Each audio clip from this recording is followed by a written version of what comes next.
Bonjour, lors de notre prochain cours, nous débuterons notre cycle de course de relais. Cette vidéo vous présentera le déroulement de ce type de course et les différentes zones que nous utiliserons sur la piste d'athlétisme. En athlétisme, lors d'une course, quelle qu'elle soit, on chronomètre le temps d'un coureur entre la ligne de départ et la ligne d'arrivée. Mais le coureur ne peut pas partir à n'importe quel moment. Un starter donne le départ. À vos marques. Prêt ? Le chronomètre est alors déclenché et il s'arrête lorsque la première partie du corps du coureur franchit la ligne d'arrivée. Dans une course de relais, c'est une équipe de plusieurs coureurs avec un témoin qui tente de gagner la course. Et c'est le témoin qui est chronométré. On arrête le chronomètre lorsque le témoin franchit la ligne d'arrivée. Durant votre cycle, chaque équipe sera composée de 2 coureurs. Le relayé, ici en vert, que l'on appellera le donneur, et le relayeur, en bleu, qu'on nommera le receveur. Ils devront parcourir 60 mètres au total, soit 30 mètres chacun. Le donneur débute la course sur la ligne de départ, puis transmet le témoin au receveur, qui termine la course jusqu'à la ligne d'arrivée avec le témoin.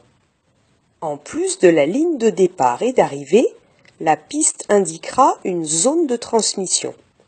Le donneur doit passer le témoin au receveur, obligatoirement dans la zone de transmission, ici en jaune. Si le témoin est transmis hors de cette zone, avant ou après, l'équipe est disqualifiée. Et si un des coureurs quitte le couloir, l'équipe est également disqualifiée. Alors, vous l'avez compris, pour que le témoin franchisse la ligne le plus rapidement possible, il va falloir s'organiser pour que les 2 coureurs se transmettent le témoin le plus rapidement possible. Mais surtout, il faudra éviter que le témoin ralentisse lors de la transmission. Dans cet exemple, le receveur en bleu attend sans bouger que le donneur en vert arrive sur lui pour récupérer le témoin. Alors, voyons dans ce cas-là ce qui s'est passé en détail pour le témoin. Au départ, le témoin est à l'arrêt puisque le coureur attend le départ. Puis, il commence à accélérer avec le coureur et prendre de la vitesse. Mais au moment de la transmission, le témoin s'arrête. Puis, il redémarre avec le receveur et se retrouve à nouveau à pleine vitesse pour franchir la ligne d'arrivée. Pour que l'équipe gagne sa course dans un temps minimal, il faudrait que le témoin ne s'arrête jamais. Notre objectif durant le cycle sera donc de transmettre le témoin à pleine vitesse. Pour éviter que le témoin ralentisse, le receveur en bleu devra commencer à courir pour prendre de la vitesse avant que le donneur arrive. Pour savoir d'où et quand commencer à courir, le receveur va poser des repères sur le côté de la piste.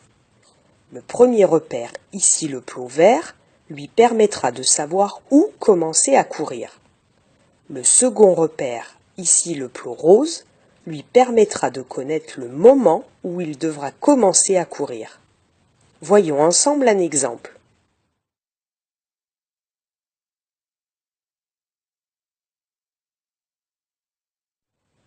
Le receveur a donc commencé à courir lorsque le donneur a franchi le plot rose.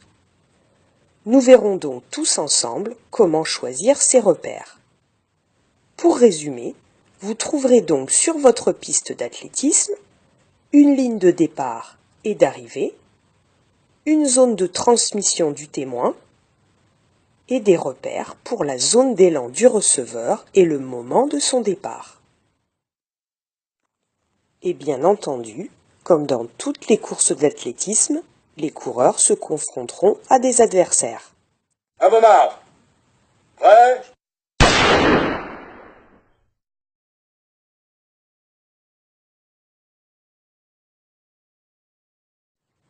Voilà, cette vidéo est terminée et il ne me reste plus qu'à vous donner rendez-vous à votre prochain cours.